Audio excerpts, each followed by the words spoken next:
देखो direct tax तो complete हो चुका था। इनडायरेक्ट टैक्स में सबसे पहले मैंने तुम्हें क्या बताया था? कस्टम ड्यूटी, हाँ, टोल टैक्स, कस्टम। उसके बाद क्या बताया था? Excise duty, excise duty, excise, service tax, gas tax, sale tax, sale tax, VAT, value उसके बाद VAT, VAT, VAT means value added tax. ठीक है, ये चार मैंने बताए थे। ठीक है, इनडायरेक्ट बता चुके थे। इनडायरेक्ट टैक्स डायरेक्ट आपके ऊपर लगता है, और डायरेक्ट टैक्स और इनडायरेक्ट टैक्स गवर्नमेंट गुड्स के ऊपर लगाती है। गुड्स मतलब सामान के ऊपर। ठीक है, कस्टम ड्यूटी मैंने क्या बताया था कि जो सामान फॉरेन कंट्री से इंडिया में आता है उस पर कौन सा टैक्स लगता है? Custom duty. ठीक है ना। और जो सामान मैन्युफैक्चर यानी जो गुड्स इंडिया में मैन्युफैक्चर होते हैं उस पर कौन सा टैक्स लगता है? Excise duty. ठीक है ना, बिल्कुल सिंपल लैंग्वेज में। और सर्विस टैक्स, जब कोई कंपनी सर्विस आपको देती है तो वो कौन सा टैक्स लगता है? Service tax.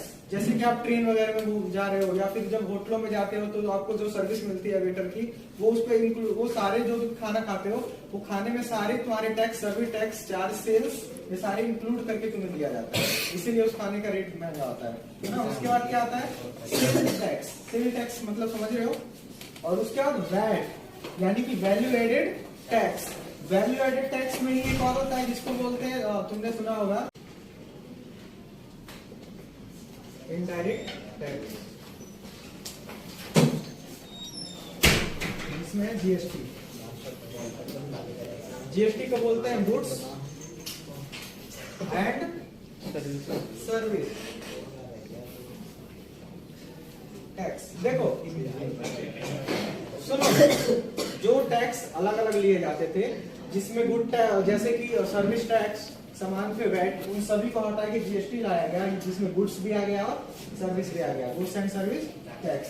अब ये जीएसटी चार टाइप के हुए। कितने टाइप के? चार टाइप के। सबसे पहले आता है सेंट्रल जीएसटी, सेंट्रल जीएसटी। उसके बाद आ गया state, state GST, state GST. तीसरे नंबर पे आ गया तुम्हारा union territory, union territory GST. और थर्ड नंबर पे आ गया तुम्हारा इंटीग्रेटेड,